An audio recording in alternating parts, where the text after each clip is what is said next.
Secretario, pues muchas gracias por la conversación. Al contrario, muchas gracias por la invitación. Es un gusto saludarles. A Mi- ti y siempre a todo tu público. Gracias. Muchas gracias. Vi que hace algunos minutos anunciaste que diste positivo la prueba de coronavirus y no me extraña, y te voy a decir por una razón, porque he visto que has ido a diferentes hospitales y bueno, pues estás en el foco de la intención. ¿Cómo sentiste? ¿Cómo fueron los primeros síntomas? Bueno, desde hace 2 días empecé con un dolor de cabeza frontal, aquí fuerte, y era intermitente, iba y venía. Entonces, saqué algunas cuentas y cuando uno toma el promedio de los días antes de infectarse, son más o menos de 10 a 14 días. Y bueno, ahí sí estuve esos días las visitas a las terapias intensivas para ver el tema de los respiradores. Y bueno, la cosa es que me tomé la prueba el día de ayer, por la mañana, me dieron el resultado hoy a las 9 de la mañana más o menos, y salió positivo. Entonces lo que hice fue comunicarle al señor gobernador. Tuvimos la reunión en la mañana, la videoconferencia, porque me fui a la oficina en la mañana, ahí me dieron el resultado y terminamos la videoconferencia 2 horas después y luego ya me vine a casa y aquí estoy. ¿Qué te comentó el gobernador Alfredo del Mazo? Bueno, me dijo que no me preocupara, que estaba pendiente de lo que requiriera, que, pues, que descansara y que me recuperara, que eso es lo más importante. Y yo le Ahora, agradezco mucho el apoyo. esto queda claro que pues el COVID es de a veras para la gente que todavía sigue, a pesar de todas las semanas que ya pasaron, pensando en que esto es un invento para afectar a los gobiernos. Sí, efectivamente, digo, este COVID trae su propia agenda, siempre digo. A él no le interesan si uno es secretario o no es secretario o lo que sea. Él trae su agenda, no le interesa cuándo se reapertura la vida social y económica del país. Él no necesita pasaporte, no necesita visa y como me llegó a mí, pues puede contagiar a cualquier otro mexicano. ¿La prueba te la hiciste ustedes se la hicieron en el sector público o cómo fue que la Sí, llevaste en a el cabo? sector público, ahí con el Laboratorio Estatal de Salud Pública, con la química Lolita, que es la directora, y ella me tomó la muestra, ellos mandó a su equipo quien me tomaron la muestra. Son dos muestras, una es un hisopo largo que te meten en la nariz, en orofaringe, y otro en la garganta. Son dos muestras, se meten al medio de transporte y se llevan al laboratorio estatal. Dura más o menos unas horas para saber el resultado, de ayer a hoy. Ahora, ¿vas a estar 14 días a partir de hoy aislado en tu casa? Sí, aquí voy a estar 14 días. Ese es el tiempo que siempre recomiendo a los pacientes, que es el tiempo que dura más o menos la viremia, que es el nivel de replicación viral que tiene un paciente. Entonces, más o menos el día 14 se ve en el cual ya se eliminan. Hay a veces que sale otra vez positivo el examen después de 14 días, pero no es el virus activo, son algunos fragmentos del RNA del virus. Y hoy- Pero yo me haré la prueba en 14 días. ahora, en este momento, ¿qué síntomas tienes? Porque te ves muy bien. Cualquiera que te viera no pensaría que tienes COVID. Sí, efectivamente, no tengo nada. Ahorita ya no tengo nada. Como me tomé el paracetamol para el dolor de cabeza, ya se me quitó. Y es todo. No hay medicamento, obviamente. Las personas que son diagnosticadas con positivo de coronavirus, ¿qué es el tratamiento? ¿Cuál es el tratamiento que les dan los especialistas? Bueno, recordemos que del 100% de los pacientes con COVID-19, el 80% se recuperan en su domicilio. Y gran número está como yo, asintomático, más o menos de esos, un 40%. Entonces, si hay dolor de cabeza, lo que sí es importante es indicarle a la gente que debe de tomar vitamina C, vitamina D, eso es muy importante, tener una buena alimentación, frutas y verduras, y lo más importante, tomar mucho líquido. Eso ayuda a que salga más rápido el virus. Ahora, es difícil determinarlo, incluso saberlo. Sin embargo, ¿tienes alguna idea de cómo pudiste haberte contagiado? Porque estabas tomando las medidas, llevabas cubrebocas, seguramente guantes, le sanitizabas las manos. ¿Pero tienes alguna idea de cómo lo pudiste haber contagiado?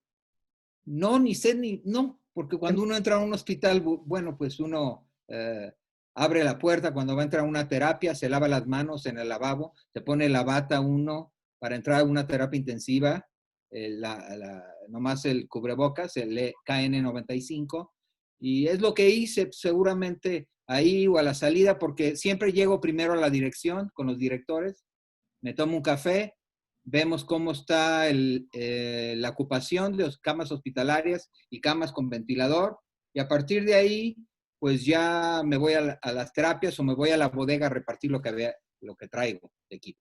En algún momento, Seguramente en alguna en algún lavandería. momento que hayas bajado la guardia. No, no, no. Yo soy así, soy muy, se debo decir con toda confianza, he ido a ver a algunos pacientes de oftalmología, que es mi especialidad, y los veo con mi cubrebocas, con mi gel, con guantes, dependiendo si es una infección, una conjuntivitis con secreción. Y le mandé a hacer una capa de acrílico a mi lámpara de hendidura donde vemos a los pacientes para protegerme y protegerlos a ellos. Entonces, me parece que siempre he sido muy cauteloso en eso de las medidas. Además que yo soy el que las está todos los días repitiendo, entonces te aseguro que, no sé, seguramente ahí por algo entró el virus. Porque, mira, no habrá quien diga, pues ahí está el claro ejemplo, el secretario de Salud, que aun cuando se ha lavado las manos, se ha sanitizado, usa el cubrebocas, se contagió. Entonces, estas medidas de que decían que usaras el cubrebocas, que te sanitizaras, no es tan preciso. Bueno, es que es la única manera de hacerlo. Estas medidas, lo que sí está comprobado es que el distanciamiento a 1,5 metros, el lavarse las manos cada 20 veces al día, si quieres, y el usar el cubrebocas, pues son las medidas que seguimos usando, pero cuando entra, por ejemplo, uno a una terapia intensiva, pues uno no está a 1,5 metros, porque tienes que revisar cómo está funcionando el monitor, el respirador, cómo está la caja que usan para poder intubar al paciente, todas esas cosas que seguramente de una o alguna otra manera hay que recordar que este virus también vive en el aire. Cuando uno puede entrar, por ejemplo, uno a un elevador y el virus puede durar en el aire del elevador más o menos de 2 a 3 horas, aunque ya no haya nadie. ¿Ok? Entonces hay que recordar también cuando aprietas el botoncito del elevador, también esas son cosas pues, que yo hago habitualmente, normalmente. Me subo cuando voy a la clínica o al hospital a un elevador y hago lo mismo. Entonces puede ser por ahí. Ahora, es claro que no tuviste contacto con otros miembros del gabinete en estos días. No, porque todas las videoconferencias de todos los días son así como estamos hoy y yo, desde hace ya días. Estamos todos los del el Gabinete de Salud y Seguridad con el gobernador, pero todo es a través de videoconferencia. Finalmente, todo, digo, esto que hago, pues es lo que me gusta hacer, es mi vocación y es mi responsabilidad. Es algo que cuando uno es médico, uno sabe a qué va a estar expuesto, pero uno lo hace convencido de que esa es mi vocación, es lo que yo escogí para hacer, no es un trabajo. Me gusta hacerlo, a pesar de los riesgos que uno sabe que corre. En el tema personal, ahora tu familia tiene que seguir el protocolo de hacerse la prueba o cómo aplica, cómo te autorizas de tu familia. Sí, yo sí tengo 3 hijos, tengo mi esposa sí tuvo síntomas, también fue positiva ¿Ok? y sí, también fue positiva, está con mínimas molestias, se le tomó una placa de tórax y está normal, hasta Ok, ahorita. secretario, pues ahora hablando un poco de lo que es la pandemia en el coronavirus, parece que la curva no se detiene, no hay un descenso, se esperaba que hasta finales de este mes pues ya se fuera reduciendo el número de casos, pero vemos todo lo contrario. ¿Cómo lo estás observando? Bueno, como lo dijimos, estamos en la fase 3 que tiene una meseta. Esta meseta a veces se alarga. Lo vimos en la ciudad de Nueva York, cómo se alargó durante 4 semanas la meseta. La meseta quiere decir que los cambios, el aumento, está dentro de un margen. Entonces, lo que estamos viendo, a ver si puedo.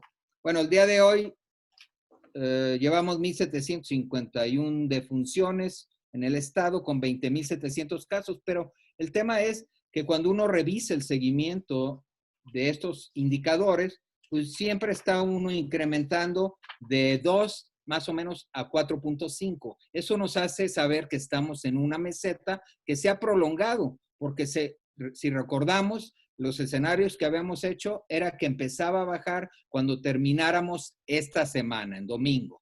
Pero yo creo, como veo, faltará otra semana más, unos 2 semanas más para que empiece a bajar. Ese es un comportamiento que vemos cuando la gente se sigue moviendo.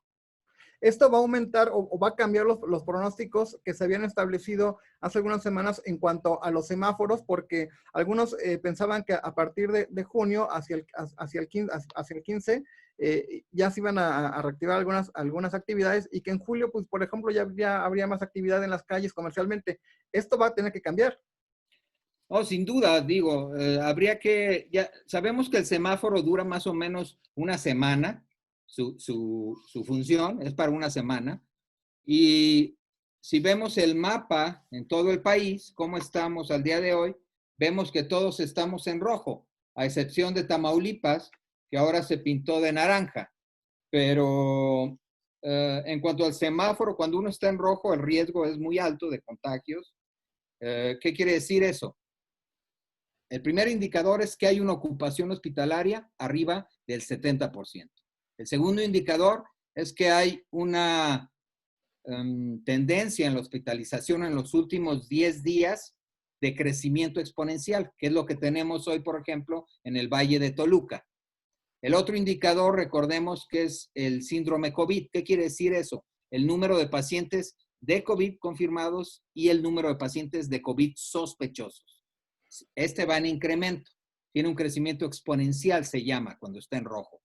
Y por último, la positividad de COVID. ¿Qué quiere decir eso? Que de cada 10 muestras que tomo, si el 40% es positiva hacia arriba, sigues estando en rojo. ¿Cuándo empezará a bajar? Cuando estos 4 indicadores empiecen a disminuir, como ya lo empezó a hacer uno de los indicadores en la Ciudad de México. Nosotros tenemos un retraso en el Valle de México contra la ciudad, más o menos de 10 días.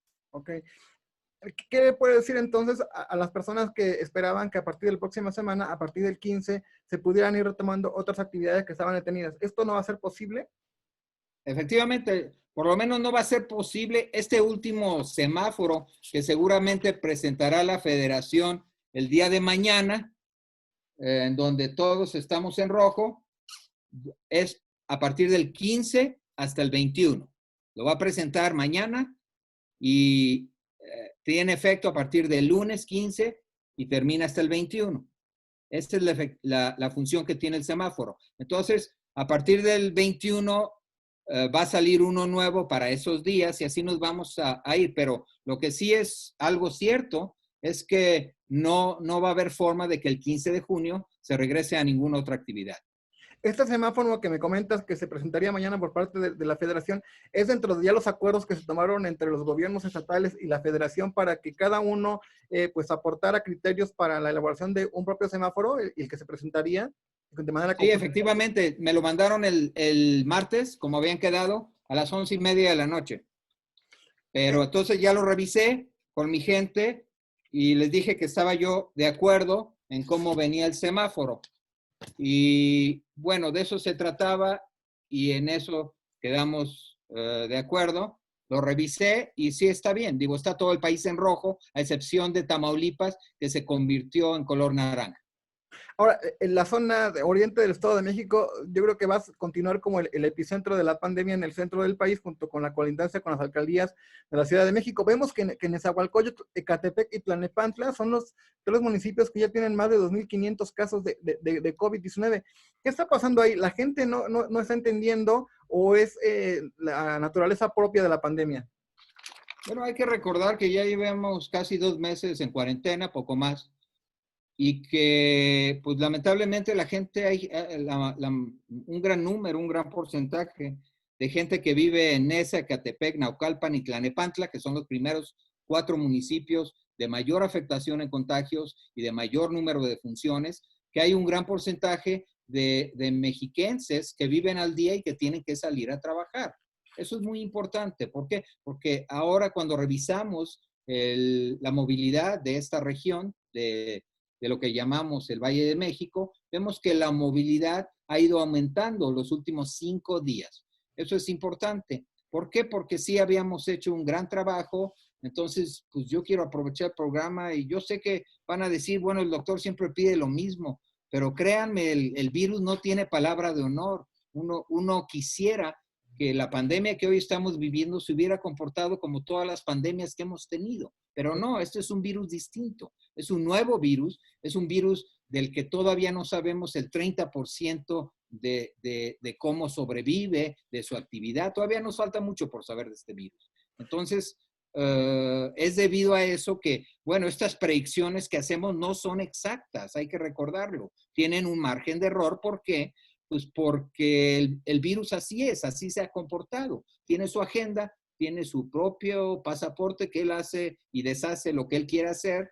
Y nosotros, nuestra obligación es hablar y decir qué es lo que pensamos que vaya, pero no es exacto de un día o 2 días. No, esto puede cambiar en una semana, porque así va variando la evolución de la pandemia. Ahora, también en los últimos días, Toluca creció. Estamos hablando de los 3, 4 municipios de la zona oriente, que es donde estaba concentrado el mayor número de ¿Sí? casos. Pero en los últimos días, Toluca, que pues, está muy lejos de Ecatepec, que pertenece al centro del estado, se colocó como el 5º municipio con mayor número de casos. Eh, yo quiero pensar que a lo mejor interviene el hecho de que están los hospitales más grandes del Valle de Toluca, como es el López Mateos o los del ICENIM, y que gente está viniendo a atenderse así, o es un fenómeno propio de Toluca.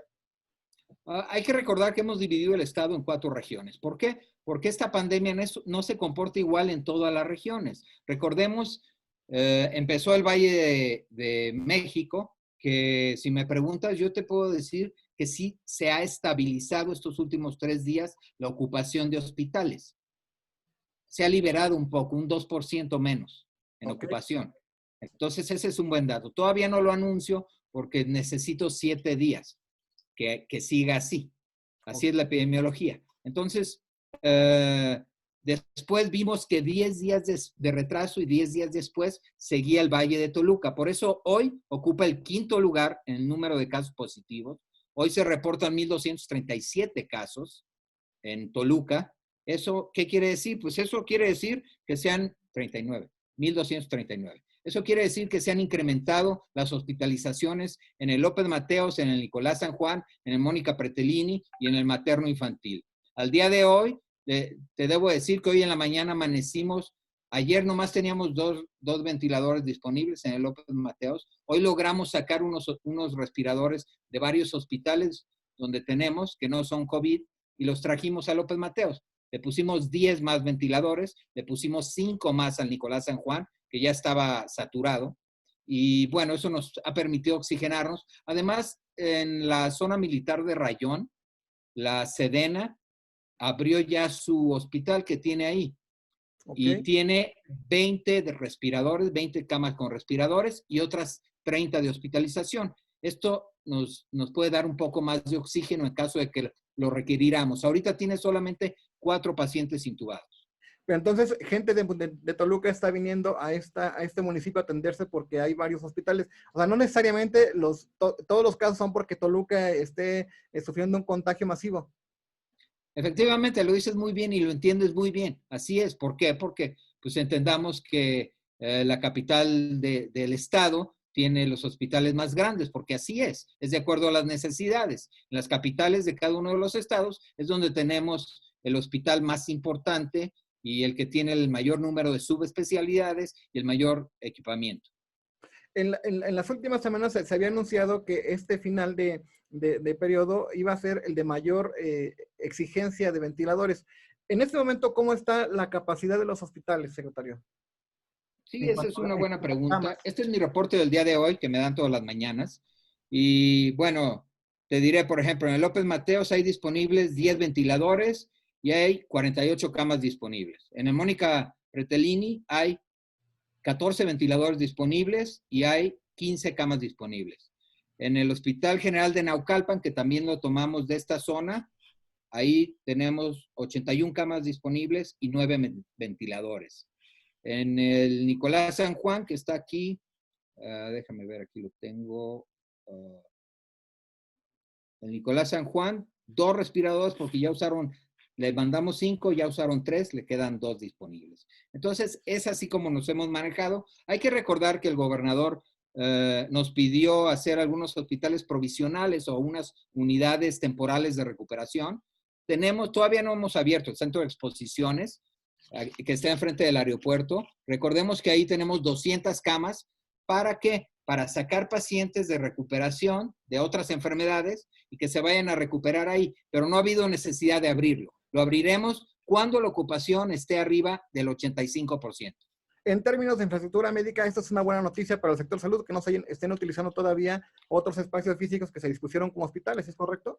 Efectivamente, y eso es un buen dato, como lo dices, porque hay que recordar que en el epicentro de esta pandemia, la zona metropolitana del Valle de México, no, por lo menos ahorita no ha habido necesidad de abrir ni el CRIT de Tlalnepantla, ni el Deportivo de Tonanitla, ni el Centro Cultural de Texcoco, en donde ya tenemos listas con oxígeno las camas para recuperación.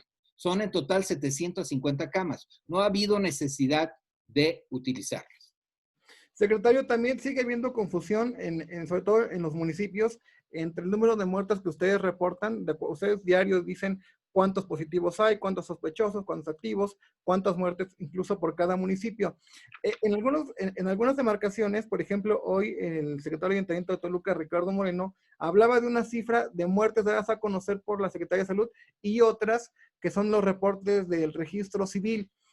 ¿Cómo lograr que se empate y no haya una confusión? Porque ya no le cree la gente si son ciertas las cifras que da de muertos salud o los reportes que los alcaldes dan a través de lo que reporta el registro civil.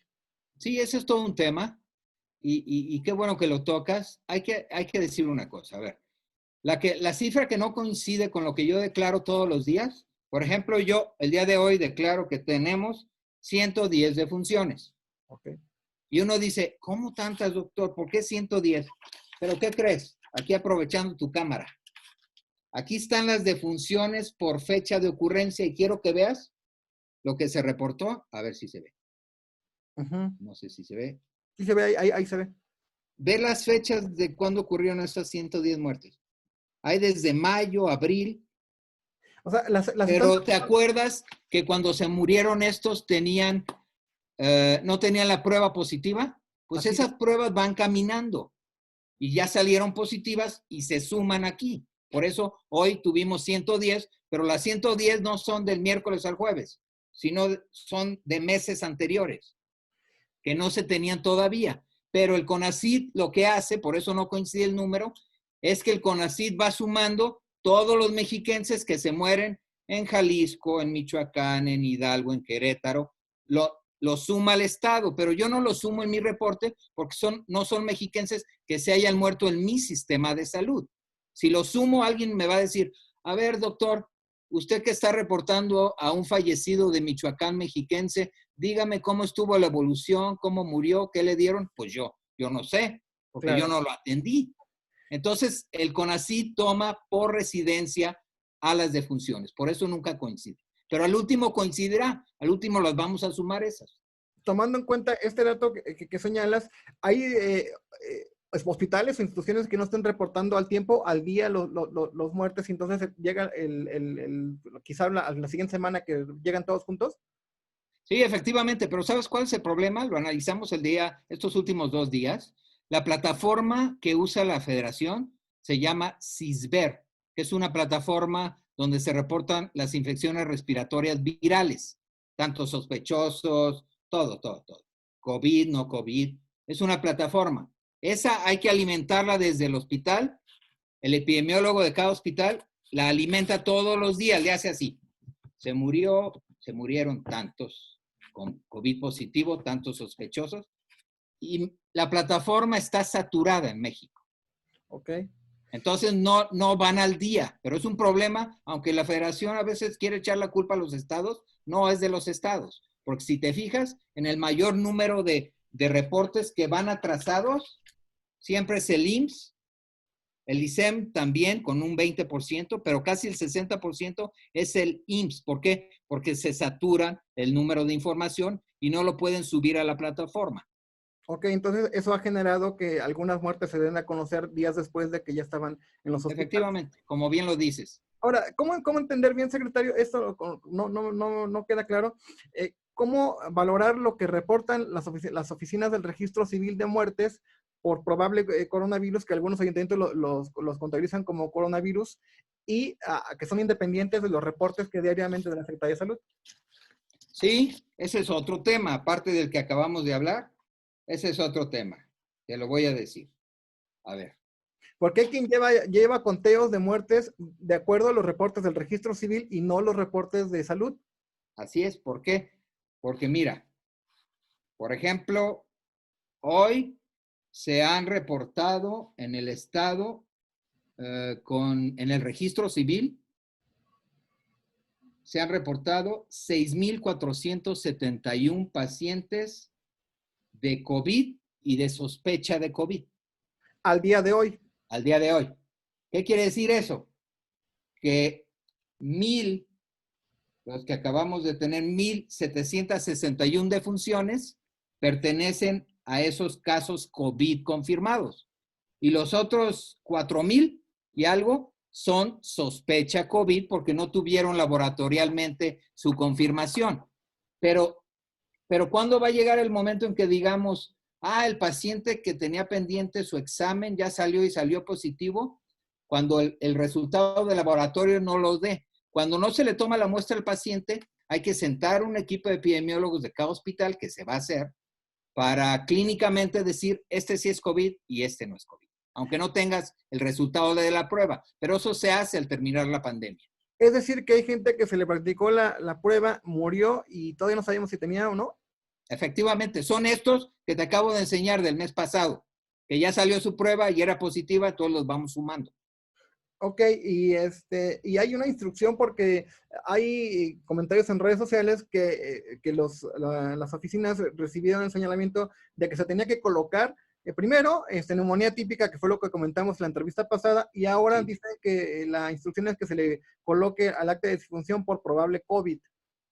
No.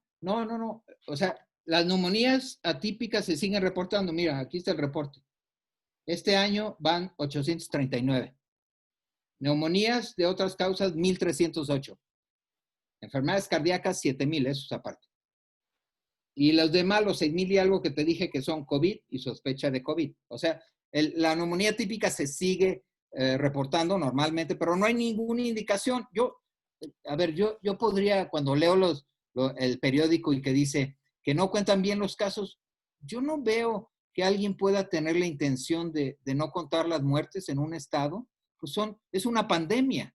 La pandemia lo que trae son contagios y muertes, fallecimientos. Cuando vemos la letalidad que tiene, por ejemplo, España, que tiene 12 de letalidad, 13 que tiene Italia y después una de las más altas en Francia, 18. Esta letalidad va cambiando con el tiempo, pero seguramente nosotros tendremos una letalidad alta, eso es cierto, pero yo no veo el caso o cuál sería la razón que un secretario de salud no quisiera decir cuántas muertes. Digo, ¿qué beneficio podría tener? No hay ningún beneficio. Aquí no es una carrera de decir quién tiene menos o quién tiene más. No.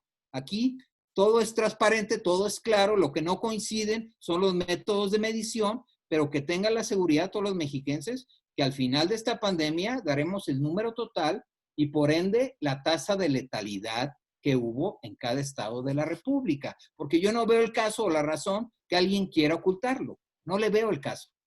Ahora, en cuanto al personal que está en la primera línea de atención, ¿qué tan afectado ha resultado quizás en contagios o pues los que empeoraron en algún grado de muerte? Sí, ese es un tema importante. Tenemos, por ejemplo, reportadas en defunciones, 27 defunciones de personal de salud. Son 14 médicos, 3 enfermeras, un enfermero y 9 de otros rubros. Este es el personal de salud. Actualmente activos hay 327 contagiados. Activos quiere decir los últimos 14 días que pueden transmitir la enfermedad. De estos 327 activos, hay 34 hospitalizados y hay 300 o 297 en vigilancia domiciliaria. Están en su casa como yo, recuperándome. Yo soy uno de estos números. Ya estás en el registro. Ya estoy aquí en el personal de salud. En las últimas semanas seguramente leíste que hubo también algunos comentarios en el sentido de que en los penales había brotes de COVID-19, que los custodios también estaban infectados. ¿Tienes el reporte de cómo estaríamos al día de hoy y si sabes qué medidas se implementaron a través del órgano correspondiente? Porque obviamente, pues, por ser salud te compete, pero hay otra área que está completamente encargada de eso. Sí, digo, los penales lo que sí hacemos es dar el seguimiento epidemiológico. Sí se reportaron, pero no tengo las fechas, aquí no lo traigo exacto, pero hace más o menos 10 días fueron 13 casos positivos, se aislaron, se cambiaron de penal, 2 fueron necesarios darles tratamiento porque tenían mucha sintomatología y así se manejaron, pero digo, no tengo ningún tema de fallecimientos en reos porque recordemos que ellos tienen su propio sistema de Exacto. salud, ¿no? Para ir finalizando la conversación que le agradecemos, secretario, al día de hoy, ¿cuántas pruebas se han hecho para determinar? Ese es un gran tema que me gusta siempre platicarlo, porque hay que saber, hay que estar enterados. Hay dos tipos de prueba. Una, esta se llama prueba de PCR, que es la prueba más exacta, es la más confiable y es la única que se hace en los gobiernos de los estados y en todos los países del mundo. Esta es una prueba que dura algunas horas para estar y lo que se hace es que se toma la muestra y se replica el RNA del virus y se detecta que hay la presencia del virus. Es muy exacta, tiene una alta sensibilidad y bueno, es segura. Hay otra prueba que se llama de antígenos, sérica, que te toman sangre y te dicen, oiga, usted ya tuvo infección hace 15 días o tuvo una infección antigua y ya tiene inmunidad contra el coronavirus. Esa no la hacemos en el gobierno, porque esa no nos sirve ahorita. Ahorita estamos en la fase 3 de la pandemia y lo que yo quiero saber es quién tiene la infección activa, sus contactos y darles el seguimiento y aislarlos. Ese es mi trabajo y eso es lo que estoy haciendo. En esta etapa que viene, cuando empezamos a abrir ya todos los comercios y la vida social, eso que acabo de explicar, que se llama vigilancia epidemiológica, va a ser lo más importante para no tener un rebrote. Hacer la detección, el tratamiento y el aislamiento del paciente. Eso es lo más, eso es lo que mide un gobierno, el hacer pruebas. Yo creo que hoy estamos haciendo 1,000 pruebas en el estado al día, solamente la Secretaría de Salud, más las del IMSS, las del ISSSTE, las de los privados, son más o menos 1,500. Pero yo creo que cuando lleguemos a esta etapa de reabrir, vamos a tener que hacer en promedio 2,000, 2,500 pruebas al día para darle el seguimiento. ¿Y están preparados para hacerlo? Sí, sí, sí, vamos, no es la capacidad tan grande que tenemos, pero ya tenemos visto un laboratorio privado que nos va a ayudar con carpas a ponerlos en los estacionamientos y hacer pruebas, se las vamos a pagar. Cada prueba nos cuesta más o menos 2,600 pesos. Secretario, ¿qué pasó en el hospital Bertellini donde se había dicho que hubo un brote de contagios con mujeres incluso embarazadas?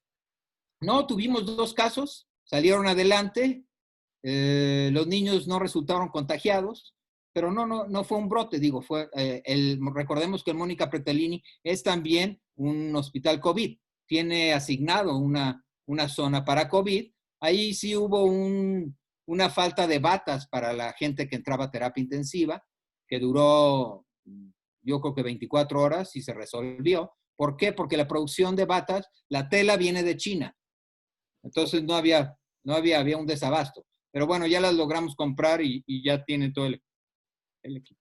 Finalmente, en cuanto al sistema privado, aquí en el Valle de Toluca, recuerdo 2 hospitales que son muy conocidos por sus firmas, estaban colocando letreros en los que ya no había atención para personas COVID.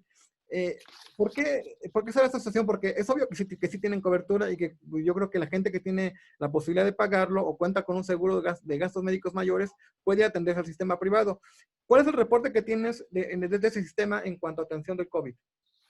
Sí, en cuanto al tema de los hospitales privados, y me referiré aquí a la región de Toluca, el Centro Médico de Toluca reporta 6 pacientes de COVID internados, con 2 pacientes intubados y en total son 8 pacientes. ¿Qué quiere decir? Que todavía debe tener capacidad para internar. Lo que pasa es que en los privados, pues seguramente ellos deciden cuántas camas designan para COVID, de acuerdo a su personal y a su equipamiento. Y, por ejemplo, hay el corporativo Satélite, ese sí tiene 24 pacientes COVID, está en Satélite.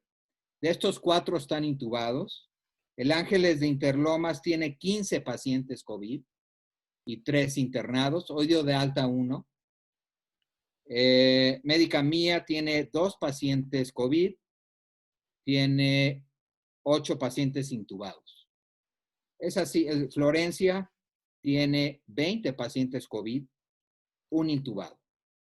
Star Médica Lomas Verdes, 45 pacientes COVID y 1 intubado. Pero, digo, eso depende ya de cada una de las instituciones Es su privadas. política interna. Secretario, Sí. para ir finalizando la conversación que agradecemos, hay que usar el cubrebocas, y segundo, la conclusión sería que entonces hay que hacerse la idea de que no va a haber regreso a actividades normales en la próxima semana. Ese es el semáforo que van a presentar el lunes 15 al 21 de junio. Semáforo rojo. Todo rojo. ¿Se ve? ¿Ahí se ve? Sí, se ve perfecto. Veamos cómo está de naranja Tamaulipas. Es el único estado, y el gobernador dijo que él va a continuar en semáforo rojo. Ah, bueno, pues seguramente tendrá mejores números que la federación. No Si más. nos fijamos, este cuadrito amarillo es del DF. ¿De qué me está hablando? De que tiene una estabilidad en su ocupación hospitalaria.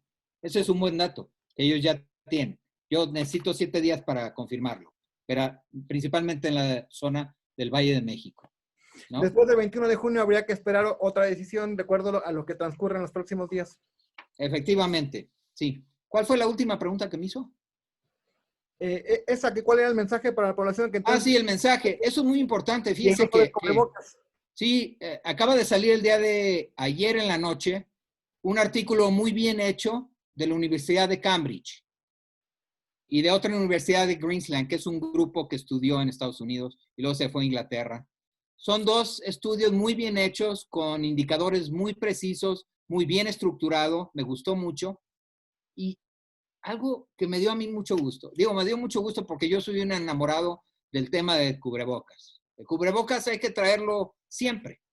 Entonces, ese estudio de Cambridge lo que dice es que podría evitar una segunda ola si obligamos a la gente, ya cuando esté en la calle, a usar el cubrebocas. Finalmente es una barrera física y está demostrado con ese estudio y con varios más, que sí sirve y que sí logra detener la infección por coronavirus, porque entendamos que la mayor infección se da en las partículas del aire, en la saliva. Entonces es una barrera física que quieran o no, pues es lo que nos protege, y lo que hay que acostumbrarnos como los orientales a usar el cubrebocas siempre, siempre, por lo menos hasta que haya una vacuna. Entonces, si queremos evitar este segundo rebrote con un gran pico, todos hay que usar cubrebocas, no solo en los autobuses, en todos lados y para todo. Y el personal médico tiene todos sus equipamientos. Ya no ha habido exigencia de que en algunos municipios no los tienen. No, hay alguna exigencia que hubo ayer, hasta fueron a Palacio Nacional, entiendo, la gente del hospital 90 camas de Chimalhuacán, porque se les hacen de muy mala calidad los insumos, pues esos, los insumos pues los compra la federación, el INSABI, y nos manda, el que nosotros compramos me parece que sí es de buena calidad. Lo más importante es que hemos recibido los insumos y traen su autorización de FDA y la calidad que tienen. Entonces, yo creo que es más bien otro tipo de tema con la gente de ahí. Secretario, pues muchas gracias por la conversación, porque había que comentarle a los mexiquenses cómo va a avanzar nuestra situación, y sobre todo llamó la atención que el propio secretario de Salud dijera que contagió el COVID-19. Sí, yo creo que es algo pero bueno, como puedes ver, creo que estoy bien. Seguiré dando mi informe con el gobernador todas las mañanas, yo creo que a través de aquí de mi casa, para no infectar a alguien más. Esa es mi responsabilidad y como tal lo asumo. Pero yo creo que es mi obligación y es mi deber como médico estar en los hospitales y estar pendiente de su funcionamiento. Seguramente en 14 días volveré a estar otra vez en los hospitales y seguiré haciendo lo que me gusta hacer y me hace feliz, que es poder ayudar a tanta gente. Secretario, muchas gracias. Hasta la Gracias. próxima. Gracias. Gracias.